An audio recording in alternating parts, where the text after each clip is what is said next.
Selamat malam. Hari ini bertemu lagi dengan saya, Penginjil Ishak Beriman. Senang sekali hari ini kita bisa kembali dalam satu acara pembinaan iman Kristen yang diadakan oleh Gereja Kristen Kaim Tong. Dan hari ini kita akan kembali bersama-sama belajar satu tema yang sangat menarik dan berkaitan sangat penting dengan iman kekristenan kita di dalam teologi reform dengan topik kematian rohani dalam dosa, yang hari ini akan dibawakan oleh seorang pembicara tamu, yaitu Bapak Penginjil atau Evangelis Calvin Renata. Seperti biasa, sebelum memulai saya hanya ingin kembali mengingatkan beberapa hal yang perlu kita sepakati bersama, bahwa program pembinaan iman Kristen adalah sebuah program internal yang bertujuan untuk menambah, memperdalam, meneguhkan wawasan dan iman di dalam kekristenan atau di dalam jemaat kalangan sendiri. Jadi mohon pembinaan ini tidak ditarik lebih jauh atau di luar daripada konteks dan tujuan yang ada. Selama pembinaan, setiap peserta akan di-silent sehingga tidak ada seorang pun yang dapat bersuara kecuali daripada Bapak Penginjil Calvin Renata yang akan membawakan materi demi materi.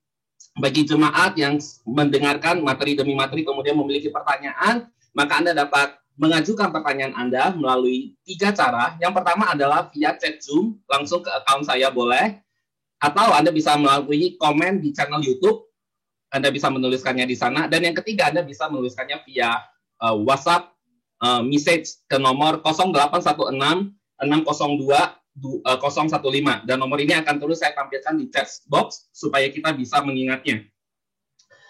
Baik, kita tidak akan membuang waktu lebih jauh, kita akan segera memulai pembinaan kita pada malam hari ini. Dan sebelum kita memulainya, dengan minta kesediaan kepada Pendeta Richard, boleh untuk memimpin kita di dalam doa. Mari kita berdoa. Bapa Surgawi, Allah Tuhan kami yang hidup, Bapa yang begitu mengasihi kami dengan kasih setiamu yang boleh kami alami, kami rasakan di dalam perjalanan hidup kami. Dan terlebih lagi Engkau mengutus putramu, Tuhan Yesus Kristus, boleh mati, menggantikan kami, sehingga kami yang percaya diberikan kepada hidup yang kekal, yang menjadi jaminan kami orang-orang yang beriman. Kami juga bersyukur ya Tuhan, karena Engkau menyediakan sarana pertumbuhan rohani melalui pembinaan yang kami boleh selenggarakan khususnya malam hari ini. Tuhan beri pertolongan kepada semua kami yang mengikuti pembinaan ini. Berikanlah kami kerendahan hati, hati yang mau belajar, apa yang boleh Tuhan singkapkan di dalam pengajaran pada malam hari ini. Kami juga berdoa untuk hamba-Mu, Penginjil Calvin Renata, biarlah kiranya Tuhan boleh pakai hamba-Mu di dalam segala keterbatasan, kelemahan, untuk boleh menjadi alat berkat Tuhan bagi semua kami yang mengikuti pembinaan malam hari ini. Biarlah Engkau saja yang memberkati jam ini, dan nama-Mu saja yang ditinggikan, dipermuliakan. Di dalam nama Tuhan Yesus Kristus kami sudah berdoa. Amin. Amin. Terima kasih kepada Pendeta Richard yang telah membawakan kita di dalam doa. Maka malam ini langsung saja saya sapa pembicara kita pada malam hari ini, yaitu Penginjil Calvin Renata. Penginjil Calvin Renata, selamat malam, shalom. Selamat malam, Pak Isa. Ya, hari ini kita terus berdoa kiranya Pak Calvin Renata dapat membawakan setiap persiapan-persiapan yang telah dilakukan untuk menjadi berkat bagi setiap kami. Waktu dan tempat saya persilakan kepada Penginjil Calvin. Silakan, Pak. Ya, selamat malam semuanya, khususnya kepada penatua dan juga hamba Tuhan maupun segenap jemaat dari GKIM Kaim Tong di Bandung. Ya, saya Penginjil Calvin, tinggal di Surabaya, dan saat ini saya sekarang pelayanan sendiri ya, jadi tidak bergabung dengan satu institusi gereja. Nah, saudara-saudara, saya bersyukur saya diberikan kesempatan untuk boleh melayani saudara selama beberapa minggu ke depan, membahas satu topik yang sangat penting sekali. Namun malam hari ini, sebelum saya akan membahas tentang topik tulip, saya akan mengajak saudara merenungkan beberapa hal. Ya, saya akan share di sini. Oke, sudah bisa terlihat ya. Nah, saudara,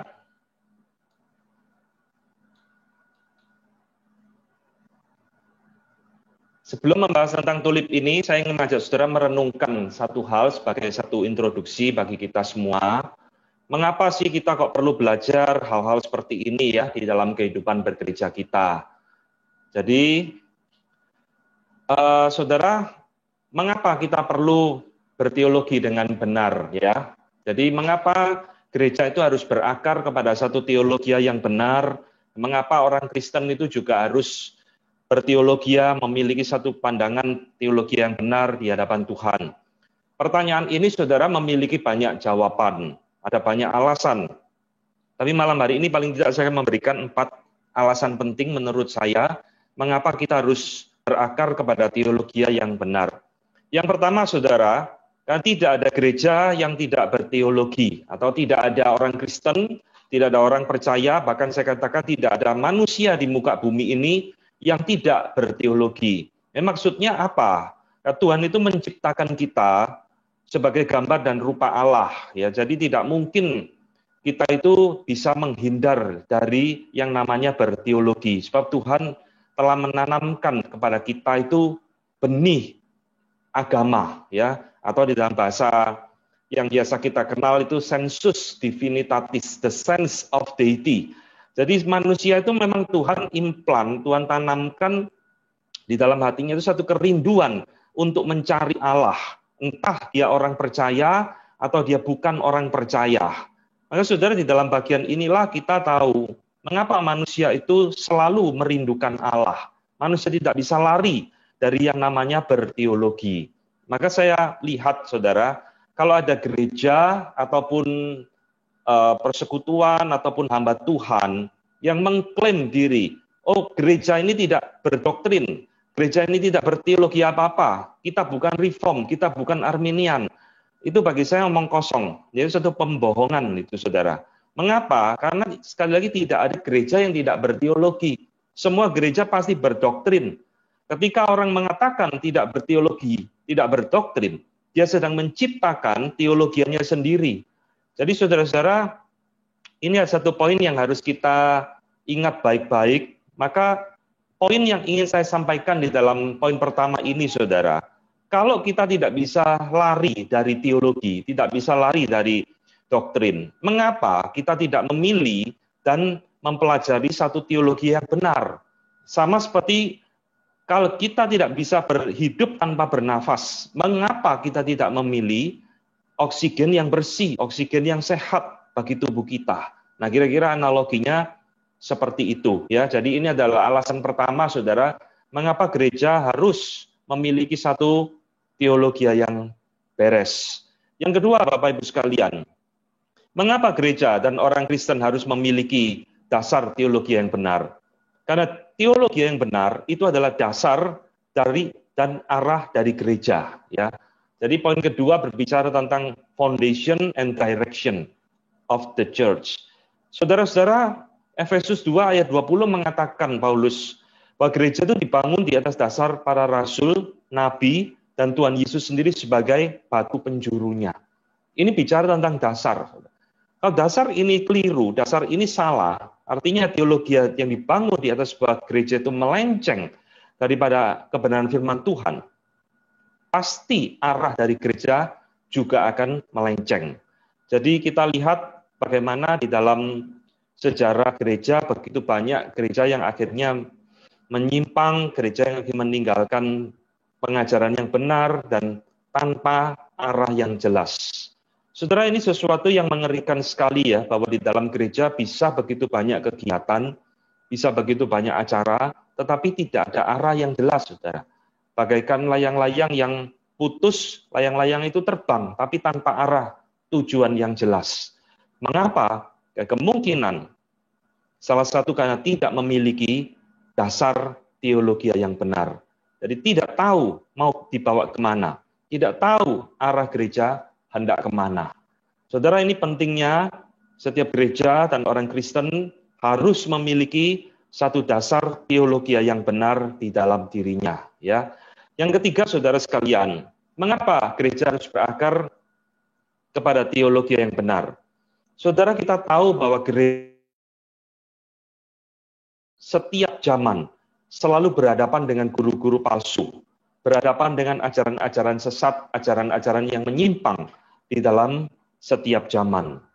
Tuhan Yesus sendiri berkata, "Aku mengutus kamu seperti domba di tengah-tengah serigala." Ya, jadi apa yang Tuhan Yesus katakan ini bukan bicara sekedar masalah penganiayaan, saudara, tetapi juga dalam konteks yang lebih luas. Ini berbicara tentang guru-guru palsu dan ajaran-ajaran yang palsu di dalam gereja. Saudara, gereja dimulai di abad pertama, dan tidak lama setelah gereja lahir, dari dalam gereja sendiri muncul guru-guru palsu.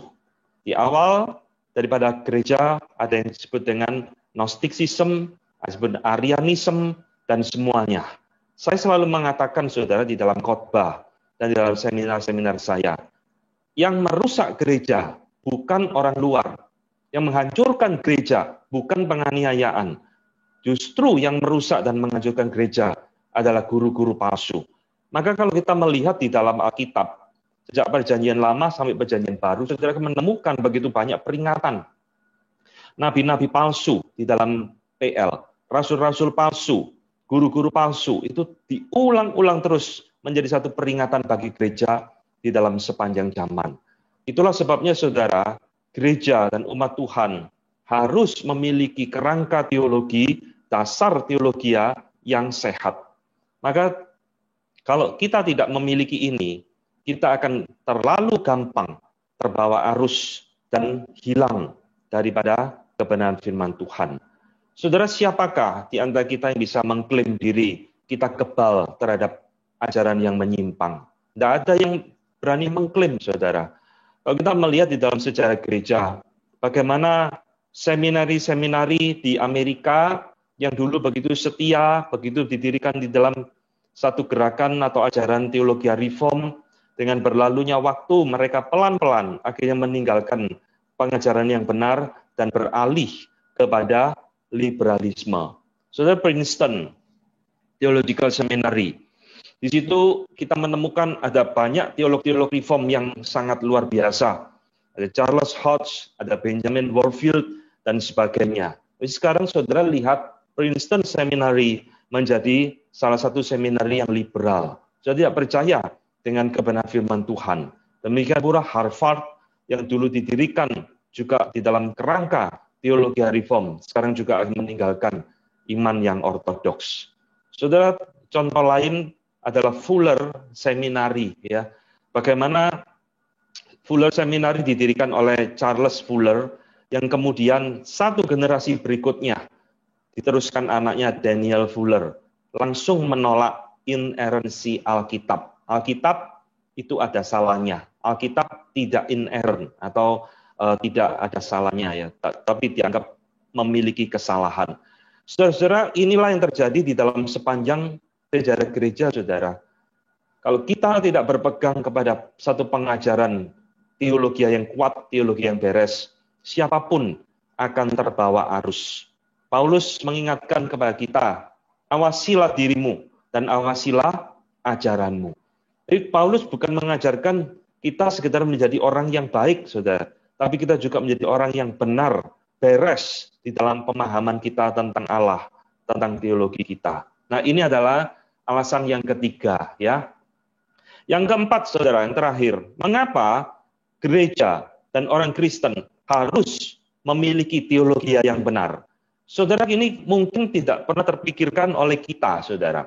Teologi yang benar itu akan menolong orang percaya, menolong umat Tuhan untuk bertumbuh di dalam pengenalannya akan Allah.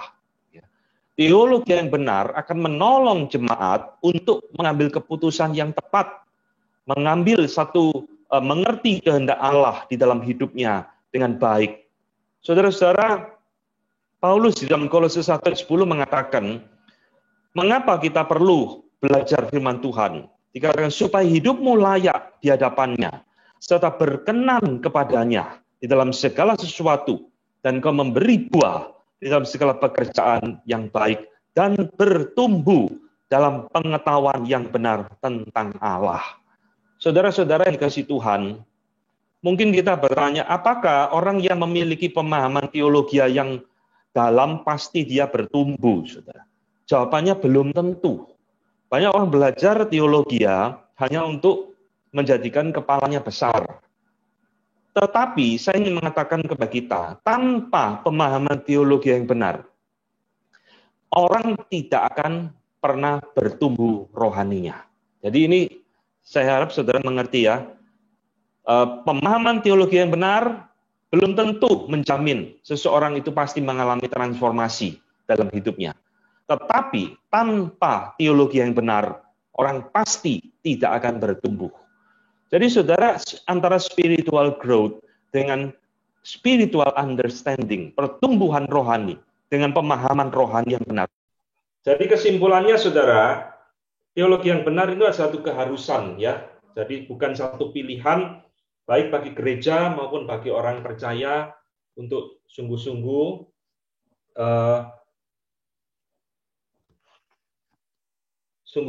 bisa kita bertumbuh di dalamnya. Namun saudara, realitanya pada masa kini adalah yang kita lihat sesuatu yang sangat menyedihkan, saudara. Di dalam pengalaman dan analisa saya, justru saya menemukan bahwa gereja banyak mengubur teologi dan berpikir bahwa teologi itu sesuatu yang tidak relevan pada masa kini. Ya, jadi saudara, ini sesuatu yang menyedihkan, sesuatu yang sangat juga mengironiskan bagi kita. Saudara, di dalam diri kita, kalau kita pernah pergi melihat ke museum, ya, di situ kita akan menemukan, saudara, di dalam museum itu ada barang-barang yang berharga, barang-barang yang mahal, barang-barang yang unik. Tetapi saudara lihat, semua benda mahal di museum itu hanya menjadi pajangan, tidak bisa disentuh, bahkan tidak bisa dipakai.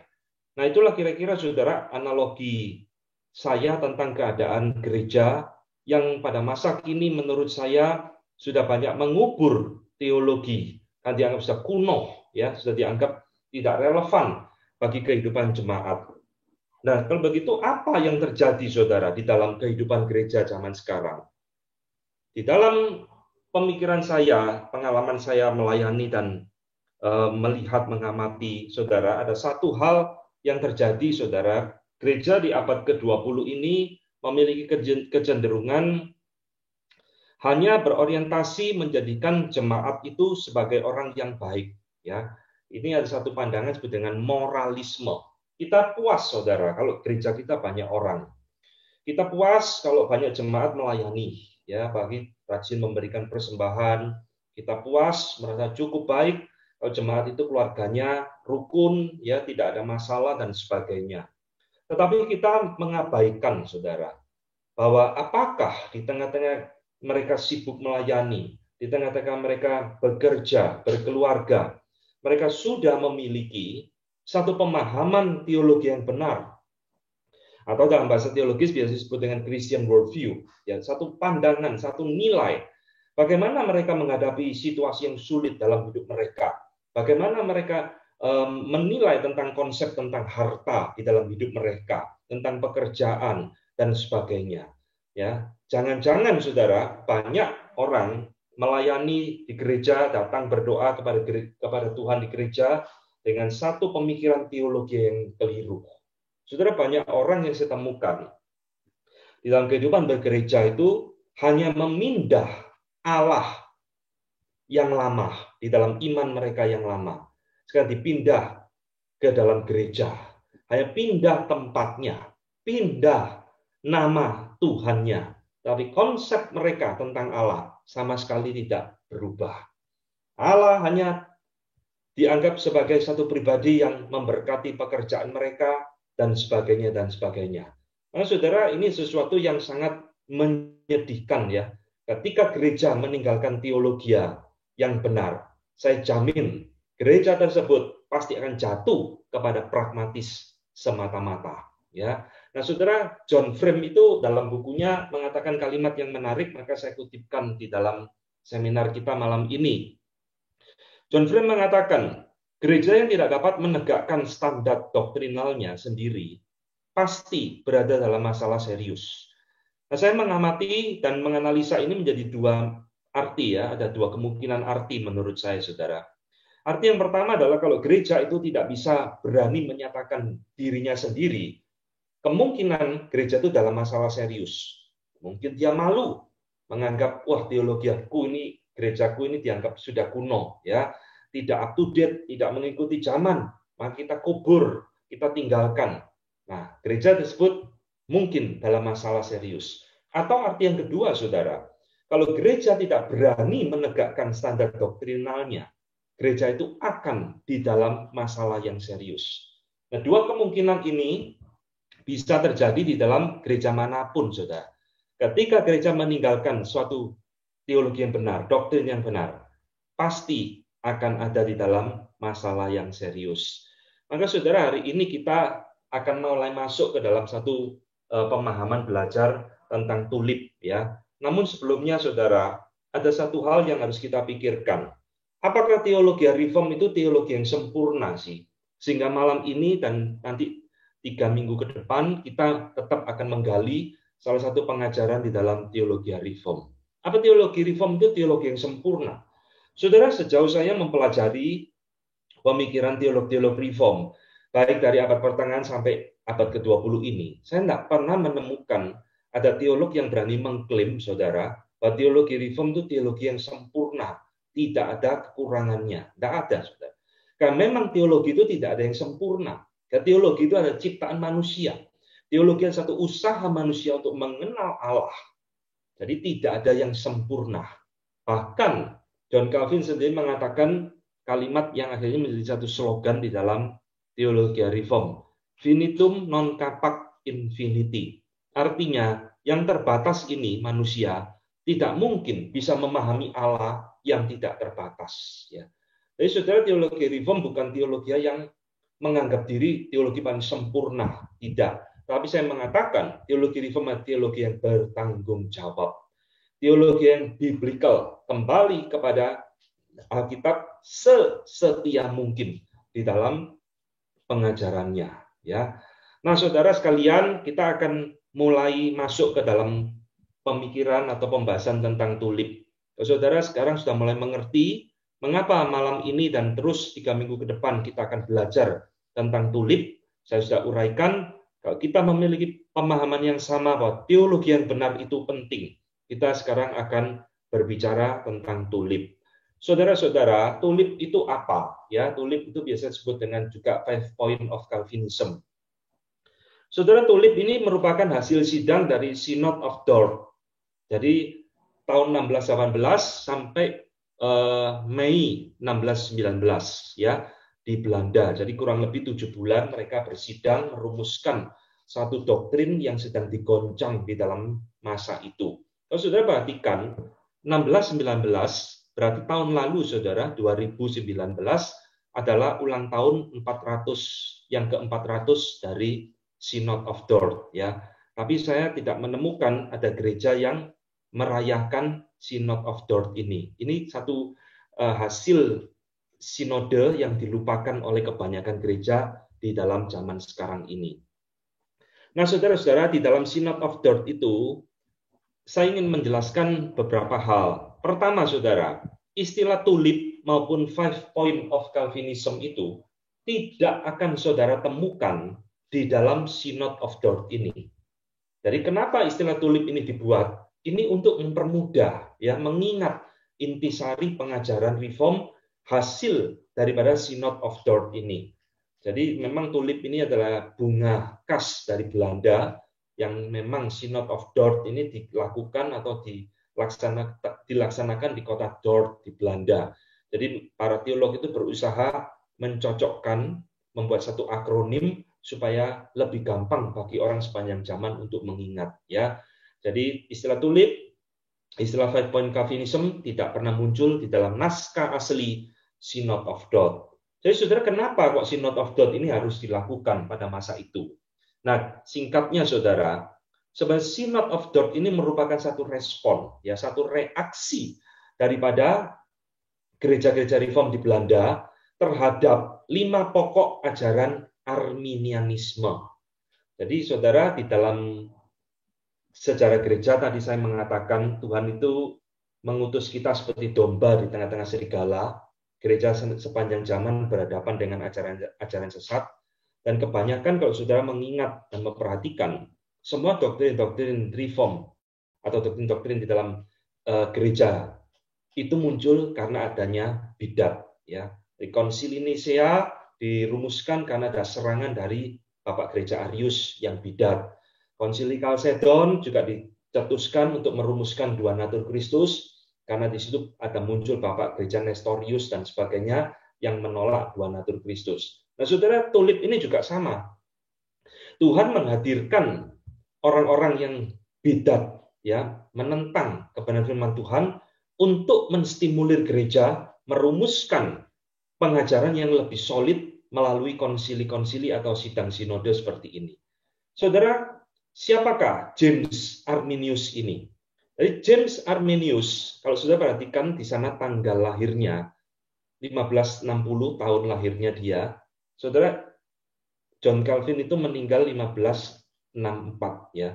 Jadi ketika John Calvin meninggal, Arminius ini baru berumur 4 tahun. Kalau bahasa sekarang dia masih playgroup, saudara.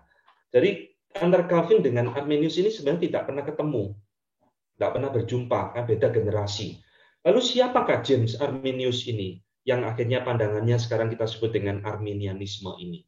Saudara, James Arminius ini adalah murid daripada Theodor Beza.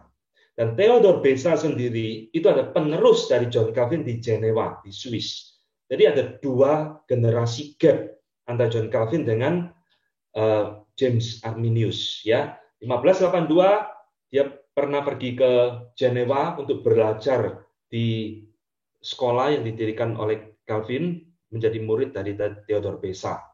1591, saudara, mengapa Arminius akhirnya meninggalkan iman reformnya?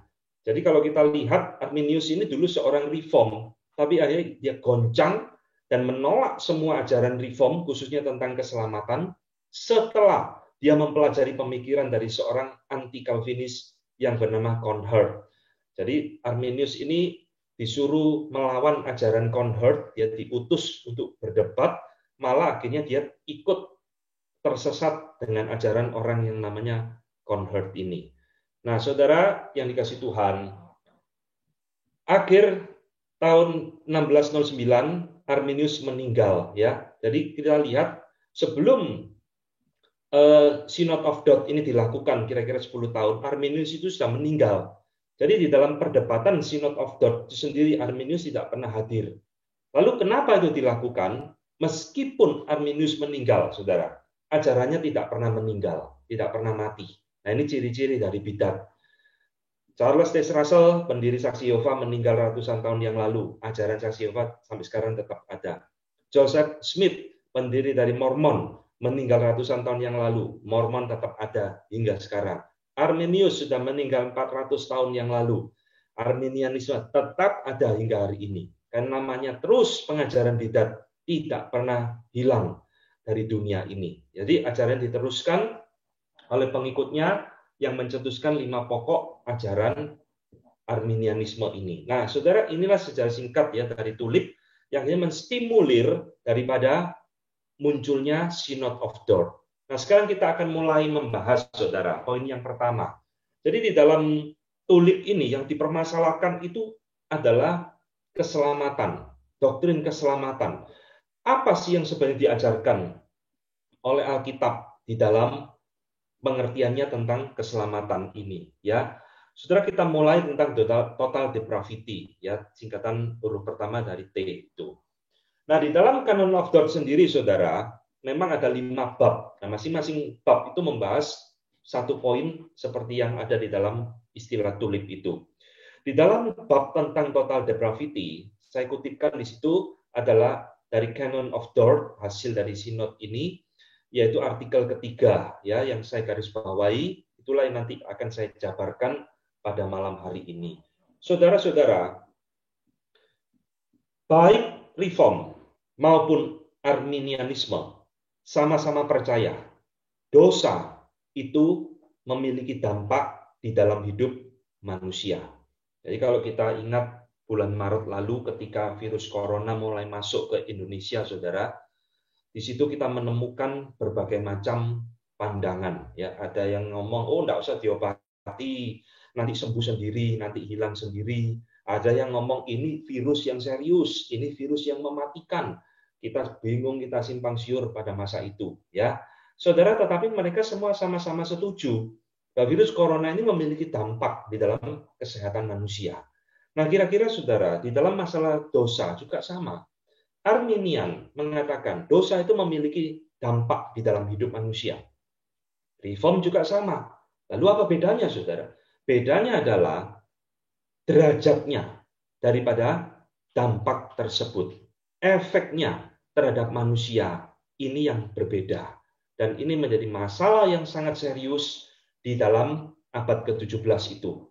Maka di dalam segala usaha diadakan Synod of Dort tersebut untuk merumuskan apa sih dampak dosa di dalam hidup manusia itu. Nah, hari ini kita akan coba menggali ya, bagaimana sih pandangan reform akibat total depravity di dalam diri manusia.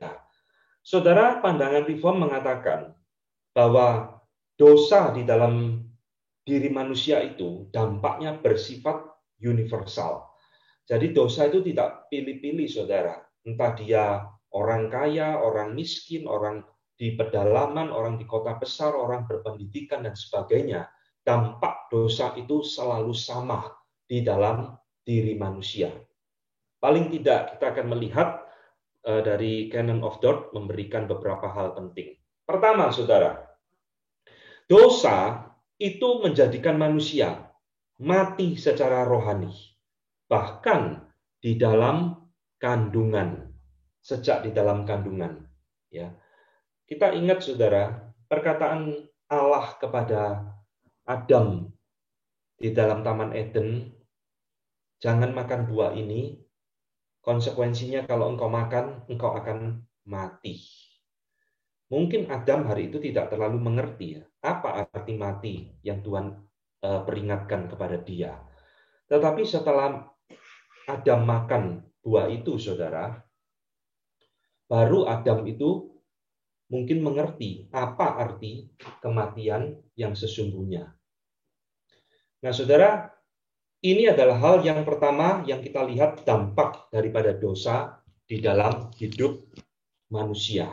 Dosa itu, saudara, bukan sekedar memisahkan Allah dan manusia, tapi dosa itu membunuh kerohanian seseorang. Bahkan di dalam Mazmur 51 ayat 7, ayat ini dipakai oleh Agustinus untuk menjadi dasar daripada original sin, ya, dosa turunan. Di dalam kandungan ibu kita, mama kita, kita pun sudah memiliki status sebagai seorang yang berdosa. Orang yang mati secara rohani di dalam diri kita. Ya. Jadi saudara, Alkitab, khususnya Perjanjian Baru, mengulang-ulang terus apa yang dikatakan di dalam poin ini. Yohanes 3:3 Tuhan Yesus berkata kepada Nikodemus, ya, kalau engkau tidak dilahirkan kembali, engkau tidak dapat melihat kerajaan Allah. Saudara, kenapa Tuhan Yesus ngomong engkau harus dilahirkan kembali supaya engkau bisa masuk ke dalam kerajaan Allah? Ini berkaitan dengan konteks kematian secara rohani. Bagaimana kematian rohani itu harus dikalahkan? Engkau harus mengalami born again, dilahirkan kembali. Mengapa harus dilahirkan kembali? Karena dampak dosa itu mematikan kerohanian manusia. Ya, jadi saudara-saudara, kematian rohani itu apa sih? Yaitu adalah manusia tidak mungkin bisa mengerti wahyu khusus Allah atau kebenaran Allah. Apa ciri-ciri orang yang mati rohani, saudara? Yaitu orang yang tidak bisa mengerti kebenaran dari Allah. Saudara, kita tahu Allah memberikan kepada kita dua macam wahyu, ya. Wahyu umum di dalam alam semesta melalui ciptaan. Kita bisa tahu bahwa alam semesta ini ada penciptanya. Tetapi setelah manusia jatuh dalam dosa, saudara, wahyu khusus ini tidak cukup lagi untuk membawa manusia mengenal Allah. Maka Tuhan memberikan kepada kita wahyu khusus, wahyu yang kedua, yaitu adalah firman Allah, Alkitab yang tertulis, dan Allah mengutus anaknya, Yesus Kristus datang ke dalam dunia. Ini di dalam pengertian wahyu khusus, special revelation. Tujuannya apa sih Tuhan kok memberikan wahyu khusus kepada kita?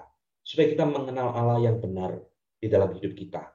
Wahyu khusus ini menuntun kita kepada keselamatan, menuntun kita mengenal kembali Allah yang benar. Tapi saudara, orang yang mati di dalam dosa tidak pernah mungkin bisa mengerti tentang wahyu khusus Allah. Kecuali, seperti Tuhan Yesus ngomong, dia dilahirkan kembali. Saudara, kita mungkin berpikir, masa sih dampak dosa ini sedemikian dahsyatnya di dalam hidup manusia?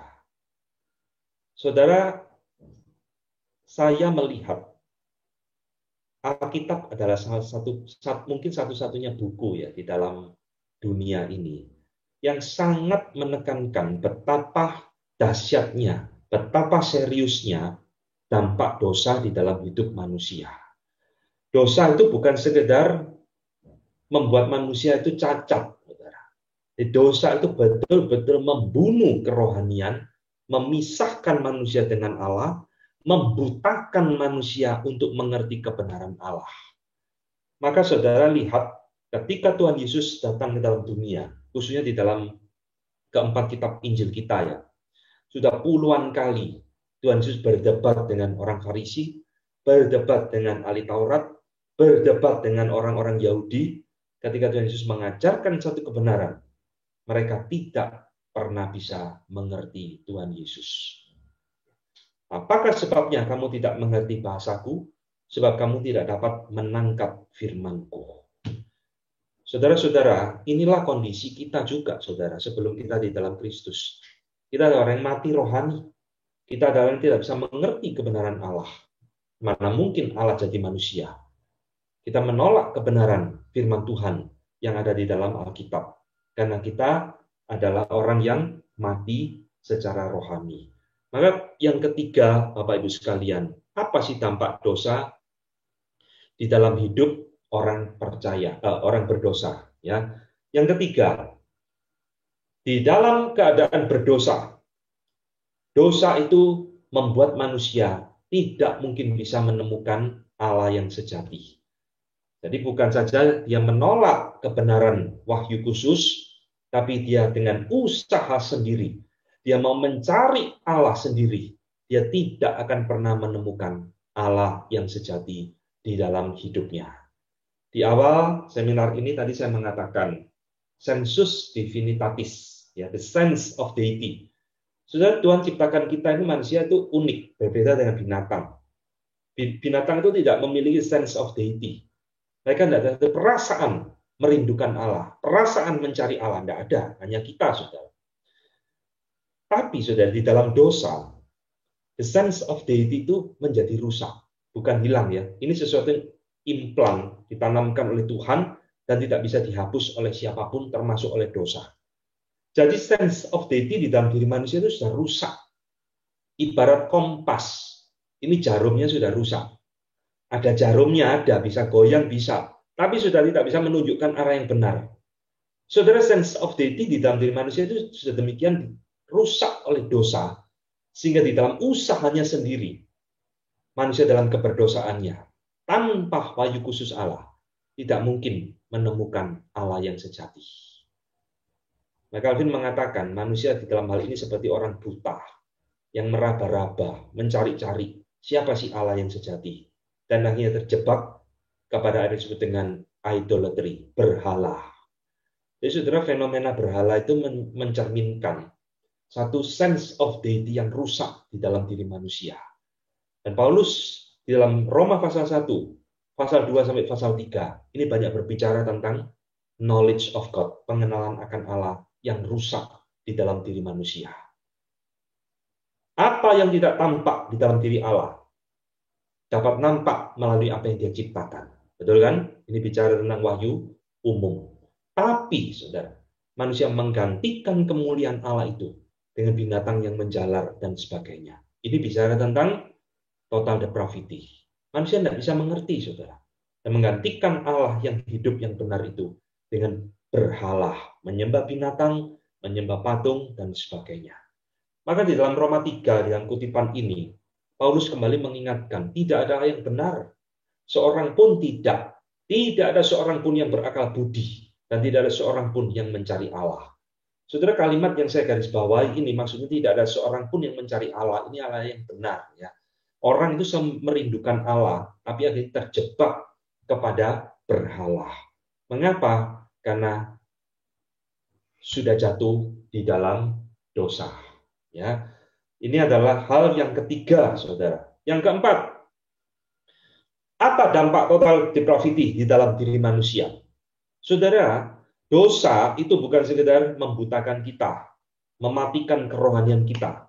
Dosa itu membuat manusia memiliki satu status sebagai orang hukuman Tuhan dan menjadi budak dari dosa tersebut. Dosa itu merubah status orang, saudara. Saudara, apa sih yang dirubah? Sebelum Adam dan Hawa jatuh di dalam dosa, Adam dan Hawa itu memiliki status di dalam hubungan sebagai orang yang benar, ya, sebagai orang yang righteous, orang yang memiliki status right, benar di hadapan Allah, kudus. Tetapi setelah jatuh di dalam dosa, saudara, dosa itu merubah status orang tersebut menjadi orang yang disebut dengan sinner, orang yang berdosa, orang yang terpisah dengan Allah. Sekaligus dosa itu memiliki sifat memperbudak orang tersebut. Jadi inilah yang Paulus katakan di dalam Roma 3:10 tadi, tidak ada orang yang benar, seorang pun tidak ada. Mengapa? Karena semua orang sudah berdosa, kata Paulus. Semua orang menjadi budak daripada dosa. Sehingga saudara, inilah yang akan menjadi efek domino di dalam diri manusia, di dalam poin-poin berikutnya. Ya, jadi dosa itu memperhamba hidup seseorang. Tuhan Yesus juga berkata kalimat yang sama, ya. Sesungguhnya setiap orang yang berbuat dosa adalah hamba dari dosa. Nah, saudara, yang kelima, saudara, apa yang terjadi di dalam kehidupan orang yang berdosa? Yang kelima, di dalam keberdosaannya, manusia tidak akan mampu menyelamatkan dirinya sendiri. Bukan saja manusia tidak mungkin akan menemukan Allah yang benar, tapi di dalam keberdosaan, manusia tidak akan mampu menyelamatkan dirinya sendiri dengan cara apapun yang dia lakukan. Saudara-saudara, agama selalu bicara tentang keselamatan. Bavinck memberikan definisi di dalam bukunya, The Essence of Religion is the question, how can I be saved? Inti daripada agama itu satu pertanyaan, bagaimana saya bisa diselamatkan? Ya. Tapi agama nggak pernah bisa menyelamatkan manusia, saudara. Kenapa? Karena agama adalah ciptaan dari manusia yang sudah jatuh di dalam dosa. Jadi ini circular, muter. Manusia berdosa, menciptakan agama untuk menyelamatkan dirinya dari dosa. Mana bisa? Dan ini yang jadi tekanan di dalam ajaran doktrin reform dan juga di dalam Alkitab. Bahwa di dalam keberdosaannya, manusia tidak mampu menyelamatkan dirinya. Manusia membutuhkan juru selamat. Manusia membutuhkan Allah di dalam dirinya. Ayub ribuan tahun sebelum perjanjian baru ditulis sudah mengerti kebenaran akan poin kelima ini, ya. Siapakah yang dapat mendatangkan yang tahir dari yang najis? Seorang pun tidak ada, saudara. Tidak ada, kata Alkitab, ya, macan tutul mau meninggalkan belangnya dan sebagainya. Nah, ini satu hal yang ditekankan di dalam firman Tuhan. Manusia di dalam dosa tidak mungkin bisa menyelamatkan dirinya sendiri. Yang keenam, saudara, secara praktika, apakah dampak dosa di dalam diri orang? Yaitu hati manusia di dalam dosa selalu dipenuhi dengan kejahatan dan pemberontakan terhadap Allah. Ini muncul pertama kali kalimat seperti ini, walaupun realitanya sebelum kejadian 6, saudara.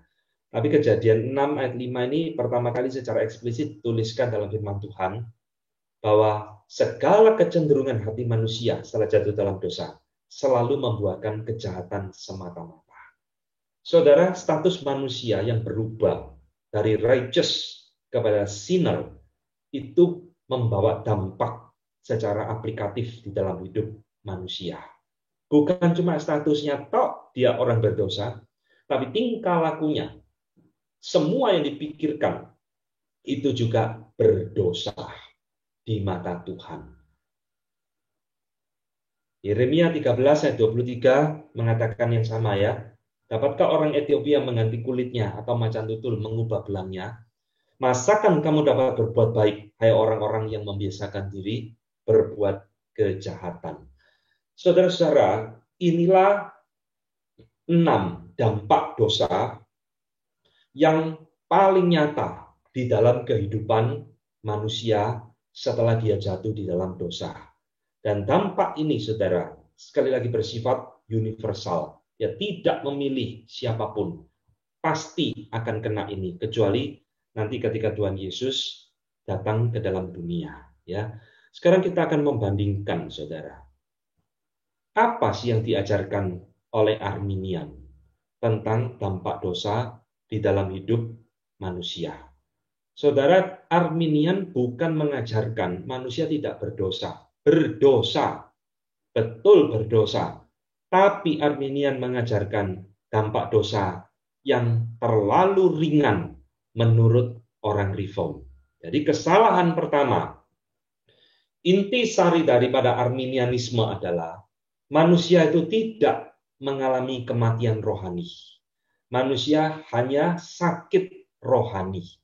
Saudara-saudara, antara mati dengan sakit ini terjadi perbedaan yang luar biasa, ya. Meskipun orang sakit parah, dia tetap hidup, saudara. Meskipun dia lumpuh, ya dia tetap hidup. Tapi kalau orang namanya mati, berarti betul-betul sudah tidak ada kehidupan. Dia tidak bisa berespon, dia tidak bisa berbuat apa-apa, dan sebagainya.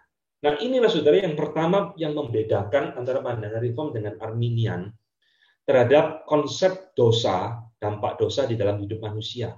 Bagi Arminian, dosa itu cuma merusak, tapi tidak mematikan. Manusia masih bisa melakukan hal-hal yang berkenan kepada Tuhan. Manusia masih bisa menyenangkan Tuhan meskipun tidak sempurna. Tapi bagi orang Reform, no way, tidak bisa. Manusia tidak mungkin bisa menyenangkan Tuhan. Kenapa? Karena dia mati rohani. Mau menemukan Allah yang benar aja nggak bisa kok. Bagaimana dia bisa menyenangkan Tuhan? Bagaimana dia bisa hidup taat kepada Tuhan? Jadi, saudara jangan anggap remeh ya perbedaan sakit dan mati ini. Di dalam Alkitab, saudara, status manusia itu hanya dinilai antara hidup dan mati. Kalau di dalam elektro itu 0 dan 1. 0 itu mati, 1 itu hidup.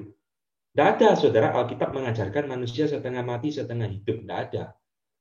Alkitab tidak pernah mengajarkan kepada kita setengah benar, setengah salah. Tidak ada. Entah orang itu benar, righteous, atau orang itu berdosa, sinner di hadapan Tuhan. Udah, itu doang, saudara. Maka tidak ada istilahnya orang setengah sakit, setengah sehat. Itu pandangan Arminian. Jadi kadang-kadang kalau lagi sehat, dia bisa menyenangkan Tuhan. Kalau dia lagi sakit, ya dia tidak taat kepada Tuhan. Tidak. Alkitab menurut Reform mengajarkan manusia entah dia hidup atau mati. Dan di dalam dosa, manusia bukan sekedar sakit, tetapi dia mati secara rohani. Dan ini adalah perbedaan pertama yang sangat fatal. Saudara, bukan itu saja. Yang kedua, saudara, yang jauh lebih mengerikan di dalam pandangan Arminianisme, mereka mengajarkan di dalam keberdosaannya, manusia itu masih memiliki yang namanya free will. Nah, saya akan jelaskan ini sedikit agak panjang lebar ya. Free will, saudara mungkin sudah seringkali mendengar istilah ini yang biasa diterjemahkan dengan kehendak bebas. Saudara harus tahu, istilah free will ini tidak pernah ada di dalam Alkitab. Sama seperti istilah Tritunggal juga tidak pernah muncul, tapi konsep tentang Tritunggal itu pasti ada. Nah, free will, istilah free will, kehendak bebas, juga tidak pernah muncul. Yang ada kehendak Allah dan sebagainya. Ya, kehendak bebas ini tidak pernah muncul, tapi konsep ini jelas ada di dalam Alkitab. Nah, saudara, istilah free will ini istilah yang rancu. Saya mendengarkan banyak khotbah, hamba Tuhan banyak khotbah keliru mengajarkan tentang free will. Nah, sekarang saya ingin saudara memiliki satu pengertian yang jelas, yang jernih tentang free will. Apa itu free will, saudara? Free will yang disebut kehendak bebas itu adalah satu kemampuan yang dimiliki oleh manusia untuk memilih, untuk menetapkan hal-hal yang baik atau yang jahat dari dirinya sendiri. Jadi manusia dikatakan kalau dia punya free will yang bebas, ya, kehendaknya bebas, berarti dia bisa menentukan, oh ini baik, ini jahat. Oh, aku mau milih yang baik, aku tidak mau lakukan yang jahat. Nah, itu free will. Kira-kira gambarannya seperti itu, saudara. Jadi free will ada satu kemampuan yang ada di dalam diri manusia untuk membedakan yang baik dan jahat, untuk memilih yang baik atau memilih yang jahat di dalam hidupnya.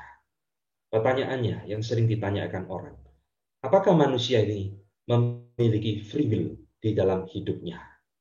Saudara-saudara, Reform mengatakan ya dan tidak. Artinya, manusia memiliki free will, kehendak bebas, sebelum dia jatuh di dalam dosa. Dan kalau kita melihat di dalam Alkitab, saudara, ini tidak lama-lama, cuma 3 pasal. Kejadian pasal 3, manusia sudah jatuh dalam dosa, bukan? Sebelum manusia jatuh dalam dosa, Reform setuju, manusia memiliki kehendak bebas. Dan di dalam Taman Eden, Adam dan Hawa memakai free will-nya untuk memilih yang jahat, memberontak kepada Allah. Dan itulah terakhir kali Adam dan Hawa memakai free will-nya.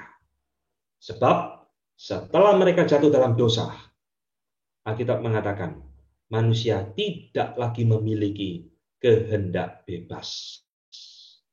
Manusia tetap memiliki kehendak, will, tapi kehendak ini sudah tidak free lagi. Ya, kalau kita kehilangan kehendak, kita berhenti jadi manusia, saudara. Kehendak ini tidak bisa hilang, tapi kehendak ini di dalam dosa sudah tidak bebas lagi. Nah, ini kembali lagi kepada tadi yang kita bahas 6 poin di depan tentang total depravity. Mengapa tidak bebas? Karena manusia sudah diperbudak oleh dosa. Apa yang dilakukan manusia? Selalu berdosa di hadapan Allah. Apa yang dilakukan manusia tidak mungkin berkenan di hadapan Allah.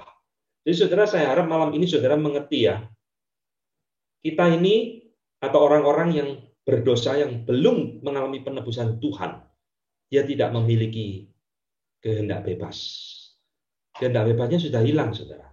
Yang adalah kehendak sinful will, kehendak yang berdosa, yang melawan Tuhan.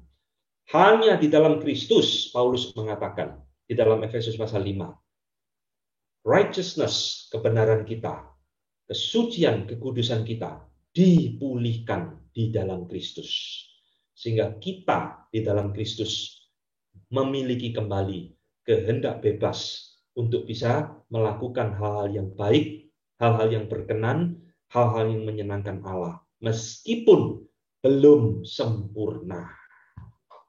Jadi saudara-saudara, ini kesalahan Arminianisme yang fatal luar biasa. Mereka menganggap di dalam keberdosaan manusia masih bisa memilih hal yang baik, masih bisa melakukan hal-hal yang baik di hadapan Tuhan. Ya, nah saudara sekalian, malam ini saya akan memberikan kepada saudara satu contoh ajaran Arminian. Nah, slide ini diberikan oleh seorang jemaat kepada saya, dikirimkan, ya. Lalu saya lihat tuh, kok cocok ya temanya dengan apa yang akan saya seminarkan. Mungkin saudara pernah lihat YouTube-nya.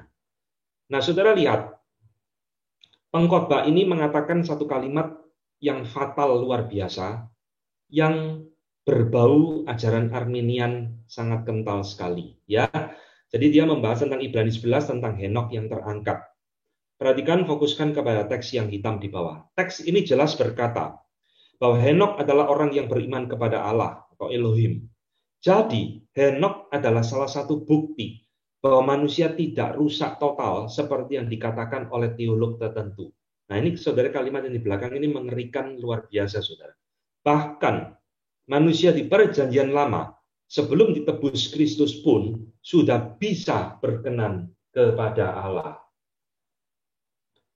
Saudara-saudara, kalau manusia bisa berkenan kepada Allah tanpa penebusan Kristus, pertanyaan kita cuma satu. Untuk apa Yesus datang, saudara? Betul kan? Kalau saudara sudah bisa nyetir mobil, untuk apa saudara ngundang guru les ngajari saudara nyetir mobil? Kalau saudara sudah bisa berenang, untuk apa saudara ngundang guru les renang ngajari saudara berenang? Kalau manusia sudah bisa hidup berkenan kepada Allah tanpa Kristus, bahkan dikatakan sebelum ada penebusan, lah untuk apa Yesus datang, saudara? Bukankah Yesus datang ngomong, aku datang bukan mencari orang yang sehat, tapi aku datang mencari orang yang berdosa. Ini ajaran yang ngawurnya luar biasa, saudara. Dan malam ini saya mengingatkan kepada kita, kan kita masuk di dalam satu masa yang kembali kepada masa hakim-hakim di dalam perjanjian lama. Saudara, masa pandemi ini memang membuat dampak luar biasa ya, kepada kehidupan rohani, kehidupan pelayanan. Dan di dalam analisa saya, kita sekarang kembali kepada zaman hakim-hakim. Saudara, di dalam kitab hakim-hakim ada satu kalimat yang diulang-ulang terus, saudara. Apa itu? Semua orang bisa berbuat menurut apa yang baik, menurut pikiran mereka. Ini yang terjadi di dalam gereja, di dalam kekristenan pada masa ini. Di YouTube, satu hari mungkin bisa diupload ribuan khotbah. Mungkin ada yang baik, juga mungkin banyak khotbah-khotbah yang tidak bertanggung jawab. Seperti ini salah satunya. Saudara, saya bisa bayangkan, kalau kita tidak memiliki teologi yang kuat, jemaat tidak memiliki dasar kerangka teologi yang benar, ketika membaca kalimat-kalimat seperti ini, mereka akan mengalami goncangan iman. Oh ya, benar juga ya, Henokh diangkat, berarti Henokh berkenan, Tuhan berkenan kepada dia, dan sebagainya. Saudara-saudara yang kasih Tuhan, sekarang tidak ada yang bisa mengerem guru-guru palsu mau khotbah apapun di YouTube, tidak ada yang bisa mengerem. Di dalam Alkitab, guru palsu, nabi palsu yang mengajar sesuatu yang keliru, resikonya adalah dirajam batu. Sekarang saudara lihat di YouTube, hamba Tuhan bernubuat tidak tergenapi, siapa yang mau menghukum dia? Paling hanya berdebat lewat YouTube dan sebagainya. Tidak ada yang ngerajam dia mati batu, dilempar batu sampai mati. Bukan? Nanti akan diulang lagi bernubuat yang lain. Maka saudara lihat ya, kita ini sekarang kembali mundur di dalam zaman hakim-hakim. Dan Tuhan membawa kita kepada masa ini, supaya gereja sadar, kembali kepada teologi yang benar. Perlu bagi gereja dan umat Tuhan. Nah, sekarang saya akan menjelaskan bagian yang terakhir. Saudara-saudara, bagaimana kita menjelaskan fenomena-fenomena di dalam kehidupan ini? Orang yang dikatakan total depravity, rusak, mati rohani, dan sebagainya, kok masih bisa di dalam realita hidup ini melakukan hal-hal yang nampaknya baik di mata kita. Nah, di dalam Canon of Thought artikel nomor 4 ya, di situ saya sudah terjemahkan, intinya adalah saudara, teologi reform itu percaya sekalipun manusia sejatuh di dalam dosa, dirusak oleh dosa, kehilangan free will dan sebagainya, dia tetap menerima yang disebut dengan common grace atau anugerah umum Allah.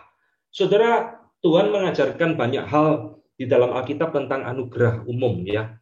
Tuhan Yesus berkata, Bapakku itu baik, Dia memberikan matahari kepada orang jahat dan kepada orang benar. Dia memberikan hujan kepada orang yang jahat dan orang yang baik. Itu common grace, saudara. Common grace adalah anugerah Allah kepada semua manusia, entah dia orang percaya atau bukan. Tapi common grace bukan saving grace. Common grace tidak pernah menyelamatkan. Ini ada anugerah Tuhan yang diberikan kepada dunia yang berdosa, supaya dunia ini tidak hancur, supaya manusia tetap bisa berkebudayaan.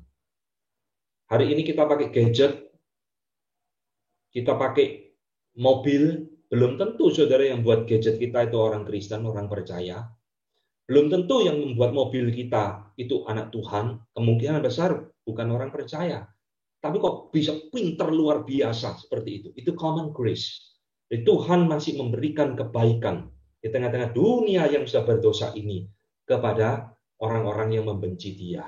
Sehingga dunia tetap bisa berkebudayaan dan kita bisa menikmati hasil daripada teknologi dan sebagainya. Nah, ini bukan berarti, saudara, orang yang bisa membuat teknologi, orang yang memiliki kepintaran dan sebagainya, musik yang indah yang diciptakan oleh orang-orang yang tidak mengenal Tuhan, bukan berarti mereka tidak berdosa, bukan berarti mereka tidak mengalami total depravity. Mereka tetap mengalami total depravity di dalam hidupnya. Tapi hanya ditopang oleh yang namanya common grace ini. Nah, saya terakhir akan memberikan satu skema kepada saudara, supaya saudara mengerti ya, pembicaraan kita pada malam hari ini. Saudara John Calvin itu dalam buku Institutio, ya ini dipengaruhi oleh Bapak Gereja Agustinus, dia membedakan dua dampak dosa di dalam hidup manusia, saudara. Yang pertama dia mengatakan, ada hal-hal yang disebut dia earthly things, ya, hal-hal yang ada di dalam dunia ini. Dan kedua ada hal yang disebut dengan heavenly things, hal-hal yang rohani. Nah, saudara sekalian, di dalam hal-hal earthly things ini, hal-hal duniawi ini, akal budi manusia, kehendak manusia, itu masih bisa berfungsi dengan baik. Meskipun tetap tercemar oleh dosa. Ini yang tadi saya katakan, Tuhan memberikan common grace di dalam earthly things ini. Manusia masih bisa berpikir, menciptakan banyak penemuan-penemuan hebat di dalam dunia, ya meskipun tetap tercemar oleh dosa, meskipun hatinya melawan Tuhan, memberontak kepada Tuhan, tapi akal budinya masih jalan, rasionya masih jalan. Tidak jadi orang idiot, tidak, karena di situ ada common grace, anugerah Tuhan kepada mereka. Tapi perhatikan, di dalam heavenly things, hal-hal rohani, Tuhan tidak memberikan common grace kepada orang berdosa. Akal budi mereka, kehendak mereka di dalam hal rohani mati total, bahkan katakan hilang karena dosa. Dan di dalam hal heavenly things ini, manusia tidak bisa menemukan Tuhan, manusia tidak lagi mencari Allah yang benar, manusia memberontak dan melawan kepada Tuhan. Jadi saudara lihat ya, dua skema ini penting sekali untuk kita melihat apa sebenarnya terjadi di dalam dunia ini. Teologi Reform membedakan antara earthly things dengan heavenly things ini. Nah, saudara, ini yang bisa saya berikan ya pada malam hari ini tentang total depravity atau dampak dosa di dalam hidup manusia. Oke, saya kembalikan ke ini bahan minggu depan ya. Saya kembalikan ke Pak Ishak. Baik, terima kasih kepada penginjil Calvin Renata yang telah membawakan materi presentasi dengan sangat baik sekali. Saya yakin ada begitu banyak orang yang tergabung pada hari ini sungguh-sungguh mengalami sebuah pemahaman rohani yang luar biasa. Tercatat oleh saya lebih kurang ada 97 peserta Zoom pada Zoom 47 dan YouTube sekitar 50 peserta. Jadi ada sekitar 97 peserta yang mengikuti pembinaan pada hari ini. Kiranya 97 orang ini dapat sungguh-sungguh mengalami Tuhan dan semakin mengerti lagi apa yang menjadi pengajaran ataupun apa yang menjadi satu teologi yang benar melalui doktrin reform. Baik, sekali lagi saya ingin memberikan informasi bahwa setiap kita bisa mengajukan pertanyaan melalui 3 cara. Yang pertama adalah bisa langsung mengajukan pertanyaan via chat Zoom ke saya, ke akun Isakli, atau juga bisa melalui via komen di channel YouTube, atau bisa juga langsung ke nomor WA ke 0816 602 015. Semua pertanyaan akan kita seleksi dan kita akan coba untuk tanyakan di tempat ini.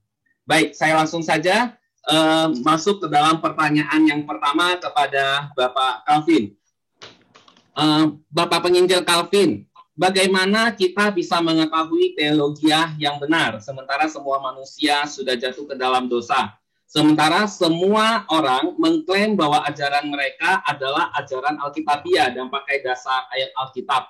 Bagaimana kami orang awam bisa membedakannya, mana teologi yang benar. Seperti itu, Pak. Ya, baik sekali ya pertanyaannya. Saudara sekalian, bagaimana kita bisa membedakan teologi yang benar dengan teologi yang tidak benar?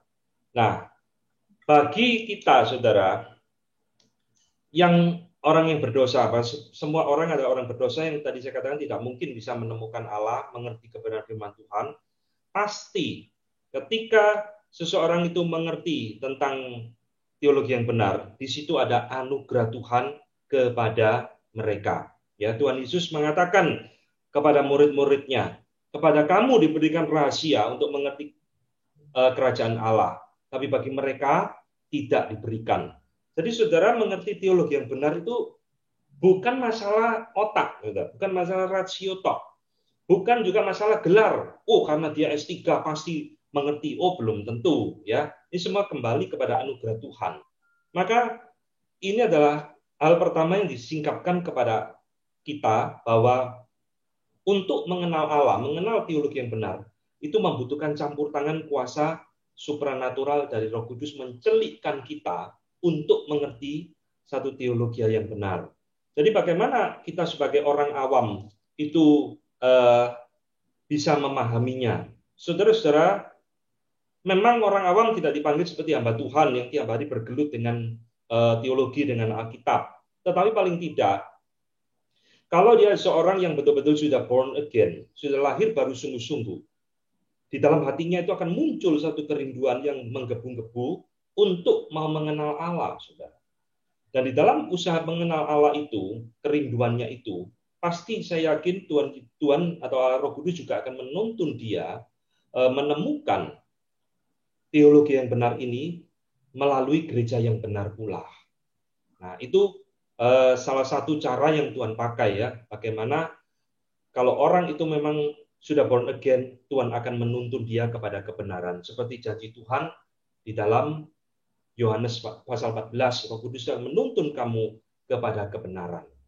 Kira-kira seperti itu.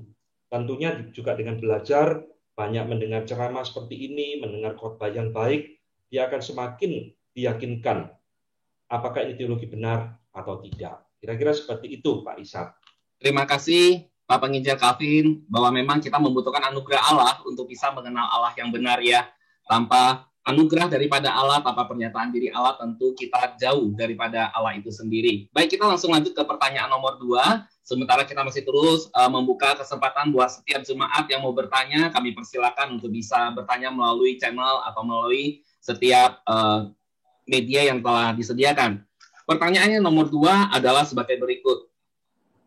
Mengapa ada begitu banyak teologi di dalam dunia ini, dan mengapa sampai sekarang tidak ditemukan kata sepakat? Apakah Allah Roh Kudus tidak bisa menolong umatnya untuk bisa mengenal Allah yang benar dengan teologi yang benar dan sepakat di dalam hal yang sama? Ya, saudara sekalian, mengapa teologi banyak hingga zaman sekarang tidak bisa dipersatukan, ya? Saudara sekalian, ini terjadi karena mau tidak mau, di dalam segala keterbatasan kita dan keberdosaan kita, akan muncul banyak yang namanya pentafsiran, ya, atau upaya manusia untuk memahami Alkitab.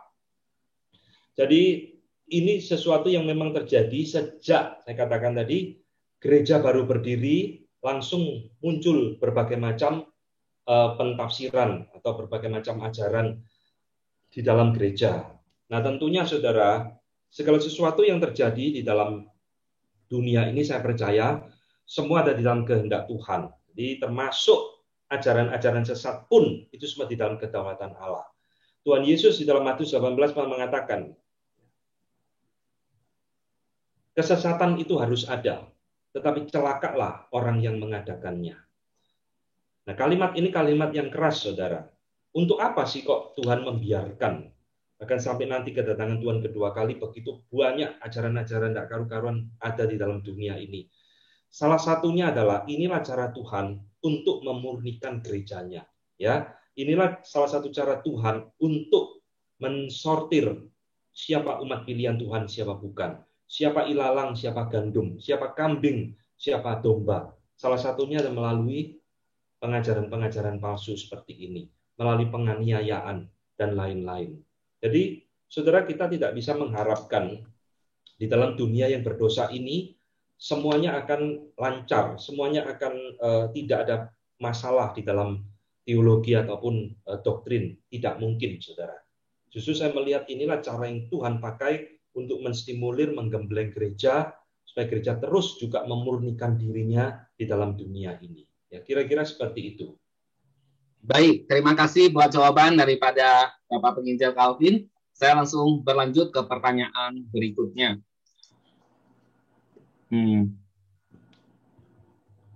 Bagaimana kita harus bersikap atau berespon kepada mereka yang berbeda teologi dengan kita? Apakah kita harus mencap mereka sebagai sesat, menolak mereka, jaga jarak, atau bagaimana? Misalnya saja di dalam gereja-gereja mainstream saja ada perbedaan tuh, misalnya doktrin baptis anak atau menyerahkan anak. Apakah kalau memang sudah beda teologi sama kita langsung cap, oh ini sesat nih, nggak usah, jangan dekat-dekat. Atau misalnya disandingkan dengan gereja-gereja tertentu yang Armenian misalnya. Misalnya di sini ditulis ada gereja Metodis katanya gitu. Apakah kita langsung cap, oh gereja Metodis itu sudah sesat, kita nggak usah temenan lagi sama mereka. Apakah kira-kira yang menjadi respon dan sikap kita terhadap mereka? Apakah kita menganggap mereka tetap satu tubuh Kristus dengan variasi pengajaran yang berbeda atau sebagai ajaran sesat? Ya. Demikian pertanyaannya. Oke. Saudara, nanti di dalam akhir sesi kita yang keempat ya, saya akan membahas penilaian kita terhadap ajaran Arminianisme ini. Namun malam ini saya memberikan kepada kita bagaimana kita berespon terhadap orang-orang yang berbeda teologi dengan kita. Saudara, pertama saudara bisa membedakan sesat dengan salah itu keliru, saudara. Ya, sesat dengan salah itu keliru. Nah, pertanyaannya apakah Arminian ini sesat atau keliru? Nanti tunggu minggu keempat akan saya jawab. Tapi saudara, entah itu sesat atau itu sesuatu ajaran yang keliru, kita itu diminta oleh Tuhan bukan untuk menjauhi orangnya. Kita itu diminta oleh Tuhan untuk menjauhi ajarannya, ya, bukan pribadinya. Justru pribadinya ini harus kita kasihani. Dan kita harus jadi terang, jadi garam bagi mereka. Jadi saudara kalau punya teman atau sahabat atau family yang saudara tahu mengikut satu ajaran-ajaran yang tidak karu-karuan, yang keliru, ya, yang kurang tepat pemahamannya, ya, sebisa mungkin kalau ada kesempatan Tuhan bukakan, saudara harus memberitahu kepada dia. Jangan jaga jarak, ya, jangan menganggap oh ini najis, ini harus disingkirkan. Enggak, justru harus dikasihani, beritakan, ajarkan yang benar. Tentunya kita sendiri harus tahu yang benar itu seperti apa terlebih dahulu. Kira-kira seperti itu, ya. Baik, terima kasih Penginjil Calvin. Jadi buat yang bertanya, ini masih kita simpan, nanti akan ada bagiannya. Dan yang pasti adalah ditegaskan bahwa yang kita jauhi itu bukan orangnya. Orangnya harus kita kasihi, kita beritakan kebenaran Injil yang benar supaya mereka juga bisa berteologi dengan benar. Kita harus berdoa buat mereka, dan yang kita perlu waspada adalah dengan ajarannya. Baik, kita langsung lanjut ke pertanyaan berikutnya. Pertanyaan berikutnya adalah seperti ini. Apakah teologi yang benar atau doktrin yang benar harus selalu disampaikan dengan cara-cara yang berat, bahasa yang sulit, susah dimengerti, dan hampir tidak ada kaitan langsung dengan kehidupan sehari-hari? Bukankah seharusnya firman Tuhan itu diberikan Allah agar kita bisa mengenal Dia dan menjalani kehidupan sehari-hari yang berkenan kepada Dia secara praktis di dalam dunia yang berdosa ini? Kenapa kenyataannya jauh berbeda itu? Mungkin bisa dijawab, Karin. Saya ulangi pertanyaannya, mengapa teologi yang benar atau doktrin yang benar harus selalu disampaikan dengan... Ya, maaf, suara saya kedengaran, Penginjil Calvin? Iya, agak putus-putus belakangnya. Suara saya kedengaran? Iya, dengaran. Ya, saya ulangi. Baik, saya ulangi. Ya, apakah teologi yang benar atau doktrin yang benar harus selalu disampaikan dengan cara-cara yang berat atau bahasa-bahasa yang sulit dan sukar dimengerti dan hampir tidak ada kaitan langsung dengan kehidupan sehari-hari? Bukankah seharusnya firman Tuhan itu diberikan untuk menolong kita mengenal Dia dan menjalani praksis kehidupan kita sehari-hari selama kita ada di dalam dunia yang berdosa ini. Mengapa kenyataannya justru agak rada berbeda, hampir tidak menolong? Kira-kira seperti itu pertanyaannya, Pak. Ya, saudara sekalian, teologi yang benar memang tidak harus selalu disampaikan dengan cara yang berat, ya. Seorang hamba Tuhan yang mengajar, yang berkhotbah, tentunya harus minta hikmat kepada Tuhan untuk mengajarkan satu teologi yang benar ini agar gampang bisa dipahami oleh jemaat awam. Saudara, kita tidak boleh melarikan diri gara-gara hanya berpikir bahwa teologi yang benar itu pasti berat, ya, pasti tidak bisa diterima oleh jemaat, pasti tidak relevan dalam kehidupan jemaat dalam sehari-hari. Maka kita lalu membuang, seperti kata saya tadi, mengubur teologi yang benar, dan kita hanya berkhotbah hal-hal yang praktis-praktis saja. Ini satu hal yang terjadi fenomena gereja di dalam masa sekarang. Dan menurut saya ini sesuatu yang keliru, saudara. Karena kalau kita berbicara tentang hal-hal yang praktis-praktis, ya, mengasihi, mengampuni, bla bla bla dan sebagainya, tanpa dasar teologi yang benar, lalu kita apa bedanya dengan ajaran agama lain? Apa bedanya kita dengan ajaran moral? Ya, orang ateis itu juga mengasihi orang lain, loh, saudara. Jangan pikir orang ateis itu semua jahat-jahat. Enggak. Bahkan mungkin mereka adalah humanis yang bahkan mau mati demi orang lain dan sebagainya. Nah, tapi mereka bersifat pada diri sendiri, antroposentris. Jadi, saya rasa tetap teologi yang benar itu harus diajarkan kepada jemaat, agar jemaat itu mengenal Allah dengan tepat, mengenal firman Tuhan dengan benar. Kira-kira seperti itu, Pak Ishak. Baik, terima kasih. Jadi memang kita harus mengerti bahwa memang yang namanya menyampaikan teologi yang benar itu tidak harus selalu sulit, ya Pak, ya. Iya. Harus diolah supaya tetap jemaat bisa mengerti teologi yang benar, tetapi dengan sesuatu yang bisa dikaitkan dengan kehidupan mereka, ya Pak. Iya, kira-kira seperti itu. Baik, ini masih ada 3 pertanyaan, waktu kita tinggal 8 menit, tidak apa-apakah kalau saya lanjutkan, penginjil Calvin? Nggak apa-apa. Siap. Baik, saya lanjutkan pertanyaan berikutnya. Ya. Pertanyaan berikutnya, Bapak Evangelis Calvin, di awal penjelasan Bapak mengatakan bahwa teologi reform pun bukan teologi yang paling benar, mungkin sempurna kali ya tadi pernyataannya ya. Ya. Tapi kenapa orang-orang reform sering sekali melabel atau mencap teologi yang lain itu salah, keliru, atau bahkan bidat? Ya. Kira-kira ini bagaimana, Pak? Ya. Maksudnya seperti kenapa orang reform terkesan, mungkin bahasa saya mungkin ya Pak, saya menerjemahkannya, terkesan sombong gitu. Padahal mengakui bahwa tidak ada teologi yang sempurna, tapi mencap yang lain itu keliru, bahkan bidat. Ya, saudara, memang tidak ada teologi yang sempurna. Tetapi ada teologi yang bertanggung jawab dan teologi yang tidak bertanggung jawab. Teologi yang biblika dengan teologi yang unbiblical, ya, tidak biblika, artinya tidak berdasarkan kepada firman Tuhan. Nah, itu tetap ada. Sehingga saudara, meskipun saya percaya teologi reform itu bukan teologi yang sempurna, ada tetap unsur manusiawi berpikir, ya, tidak bisa menyelami kebenaran firman Tuhan secara tuntas, ya. Tetapi bukan berarti tidak tuntas itu tidak benar.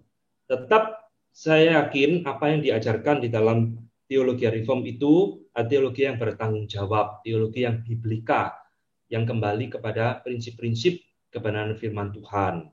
Nah, saudara sekalian, apakah boleh kita itu memberikan satu label salah atau bahkan bidat?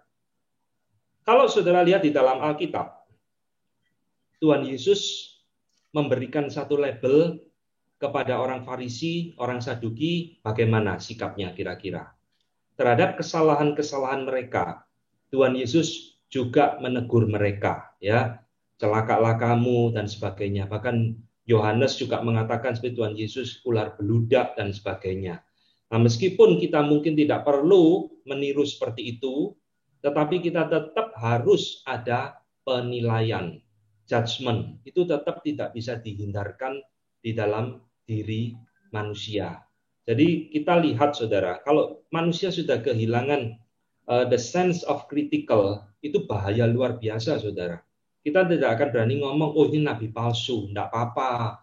Ya, bernubuat, mengusir corona, pakai nama Tuhan Yesus, coronanya enggak makin hilang, makin menjadi-jadi. Lalu kita ngomong, oh enggak apa-apa, ya. Ini hamba Tuhan, ampuni dia, dan sebagainya, dan sebagainya. Ya, saudara, kalau kita seperti itu, ya kekristenan akan runtuh, saudara. Kekristenan tidak akan ada hingga hari ini. Kita terus menjadi orang yang super toleran, super kompromi terhadap kejahatan dan dosa. Ini satu hal yang harus kita bedakan. Kita memang tetap harus humble. Kita tahu teologi reform tidak sempurna, ya, tapi kita tetap harus kritis ya terhadap situasi yang ada di sekitar kita tentang pengajaran-pengajaran yang keliru. Seperti itu kira-kira. Baik, saya lanjut ke pertanyaan berikutnya, dan sementara saya menginformasikan bahwa kami sudah tidak menerima pertanyaan lagi karena sudah 4 menit menuju jam selesainya pertemuan kita pada hari ini. Ada pertanyaan demikian. Saya percaya bahwa kita bisa percaya adalah karena anugerah Allah, dan segala usaha yang kita miliki walaupun sehebat apapun, bila tidak ada anugerah Allah maka kita tetap tidak bisa mengenal Allah. Apakah itu benar? Kalau itu benar, bolehkah saya sekarang berpikir di balik, bila kita sudah dibenarkan dan diselamatkan oleh Allah karena anugerahnya, mungkinkah kita menjadi sesat dan mengingkari keselamatan yang telah Allah berikan? Bila tidak bisa disesatkan karena anugerah Allah, maka sebagai orang awam, bukankah kita cukup percaya pada Allah dan mengikuti semua arah yang diberikan Allah melalui Roh Kudus dalam hidup kita untuk menghidupi kehidupan kita sehari-hari? Maksudnya mungkin kalau kita tidak lagi bisa disesatkan, apakah kita perlu untuk bersusah payah untuk belajar teologi yang benar secara sedemikian rupa? Bukankah kita cukup mengikuti semua arah yang diberikan Allah melalui Roh Kudus dalam hidup kita? Mungkin pertanyaannya seperti itu, Pak. Ya, nah saudara, pertanyaan yang pertama itu benar ya. Tanpa anugerah Allah, usaha kita itu sia-sia. Bahkan sebenarnya tidak perlu usaha manusia apapun. Karena yang namanya anugerah itu ada pemberian dari Allah, sesuatu yang tidak ikut menyertakan usaha manusia apapun. Ya, anugerah itu diberikan oleh Allah kepada kita yang tidak layak. Nah, setelah kita menerima anugerah itu, saudara, kalau kita percaya keselamatan itu kekal, artinya keselamatan itu tidak bisa hilang. Nanti ini kita bahas di pertemuan keempat ya. Apakah itu menjadikan kita, ya sudah kita percaya Tuhan, tok aja. Kita tidak usah susah-susah, yang penting kita mengerti kehendak Tuhan dan sebagainya. Nah, pertanyaannya bagaimana kita bisa mengerti kehendak Tuhan kalau kita tidak memiliki teologi yang benar? Ya, dari mana kita tahu itu pimpinan dari Tuhan atau bukan? Nah, ini yang tadi saya katakan, saudara. Kita tidak boleh terlalu cepat berpuas diri ya dengan kondisi yang sekarang ada di dalam gereja. Kita jangan terkecoh dengan jemaat yang banyak, dengan kerajinan jemaat berdoa, melayani, beribadah, dan sebagainya. Tapi kita harus concern apakah mereka sungguh betul-betul memiliki pengenalan, pemahaman Allah yang benar, yang tepat, pengenalan akan firman Allah yang tepat. Saudara, menghafal ayat itu gampang, saudara. Tapi mengerti ayat itu sulit. Nah, ini yang harus kita ingat. Kita jangan bangga, kita bangga anak-anak pemuda kita, remaja kita, banyak hafal ayat. Nah, problemnya bukan sekedar menghafal, mengerti enggak apa yang dia hafal. Itu yang jauh lebih penting. Ya. Jadi, saudara, meskipun keselamatan itu kekal, kita itu tetap harus belajar firman Tuhan. Kenapa? Karena kita ini hidup di dalam dunia, kita membutuhkan firman Tuhan. Di dalam kehidupan kita banyak membuat keputusan-keputusan penting di dalam hidup kita. Bagi yang pemuda-pemudi, suatu saat akan menikah. Saudara, memilih pasangan hidup itu berbeda dengan orang memilih baju, saudara. Tidak suka boleh buang, beli baru, gitu kan? Tapi memilih pasangan hidup itu kan mestinya sekali untuk selamanya. Dan itu membutuhkan hikmat dari Tuhan. Hikmat itu muncul dari mana? Dari teologi yang benar. Teologi yang benar muncul dari mana? Dari pemahaman akan firman Allah yang benar pula. Jadi ini antara teologi yang benar, firman Allah, dan hidup orang percaya, ini tidak bisa dipisahkan, tidak bisa dilepaskan. Kira-kira begitu, Pak Ishak. Baik, tinggal satu pertanyaan terakhir yang saya miliki. Sebentar. Ya, ini berkaitan dengan tadi penerangan Bapak tentang bahwa di dalam memahami teologi kita perlu menafsir. Berkaitan dengan tafsiran, saya mau bertanya mengenai pohon pengetahuan yang baik dan yang jahat. Bukankah dikatakan bahwa kalau memakan buahnya pasti akan mati?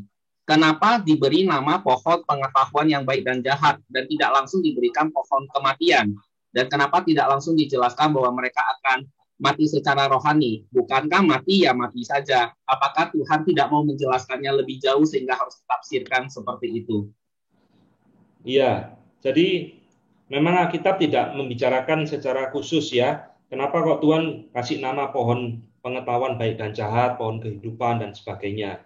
Tapi saya yakin di balik nama pohon itu ada sesuatu yang Tuhan mau tetapkan sebagai satu standar kepada manusia. Artinya, dengan memberi nama pohon ini pengetahuan baik dan jahat, dan larangan manusia untuk memakannya, Tuhan ingin mengajarkan kepada manusia sesuatu penting.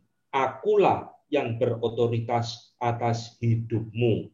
Akulah yang menentukan mana yang boleh, mana yang tidak. Akulah yang menentukan apa itu yang baik, apa yang jahat. Bukan kamu manusia. Jadi dengan kata lain, ini satu simbol ya, satu simbol perjanjian antara Allah dan manusia. Manusia itu agar tunduk kepada otoritas Allah di dalam sepanjang kehidupannya. Maka konsekuensi melanggar ketundukan ini adalah kematian. Nah, saudara, kata mati itu memang dituliskan cuma kamu akan mati, tetapi dampaknya ya memang mati rohani iya, mati jasmani iya. Itu double efek daripada konsekuensi dosa. Ya, kira-kira seperti itu, Pak Ishak. Baik, terima kasih sekali. Saya rasa hari ini cukup menarik ya. Ada begitu banyak pertanyaan yang diajukan dan senang sekali dengan segala kemurahan hati dan kesabaran Pak Calvin bisa terus memberikan jawaban-jawaban yang sangat memberkati setiap kita. Sebelum kita mengakhiri perjumpaan kita pada malam hari ini, maka saya kembali memberikan kesempatan kepada penginjil Calvin untuk menyampaikan satu atau dua kalimat closing statement yang bisa merangkum seluruh materi kita pada hari ini dan memberikan kita sedikit bocoran nih, kira-kira bagaimana kita akan mengikuti pembinaan ke depannya. Sebelum nanti setelah dari penginjil Calvin, saya akan serahkan kepada Pendeta Richard dan kemudian setelah Pendeta Richard membawakan pengumuman kepada setiap kita, saya akan minta sekali lagi kesediaan penatua Adrian untuk menutup kita di dalam doa. Saya kembalikan dulu kepada penginjil Calvin memberikan closing statement. Ya, saudara, malam hari ini kita telah memulai satu pembinaan yang sangat serius sekali. Ya, artinya tema-tema tentang seperti ini saya katakan tadi sudah banyak dibuang, dikubur dan tidak mau dibicarakan oleh kebanyakan gereja. Nah, saya bersyukur kepada Kak Iptong mempercayakan saya untuk boleh memimpin pembinaan ini selama 4 minggu. Dan hari ini kita telah memulai dengan satu kerangka dasar bahwa belajar firman Tuhan itu adalah satu keharusan. Belajar firman Tuhan yang benar itu satu kebutuhan kita. Membangun dan membentuk satu kerangka teologi yang kuat itu satu kerinduan Tuhan di dalam hidup kita. Karena tanpa ini gereja akan runtuh. Tanpa teologi yang benar, orang Kristen akan hanyut arus dunia. Dan ini kiranya boleh menjadi satu hal yang terus akan mengingatkan kepada kita rindu untuk belajar firman Tuhan. Nah, minggu depan, seri kedua, kita akan masih melanjutkan di dalam seri Tulip ini. Tentunya kita akan membahas huruf yang U, ya, unconditional election.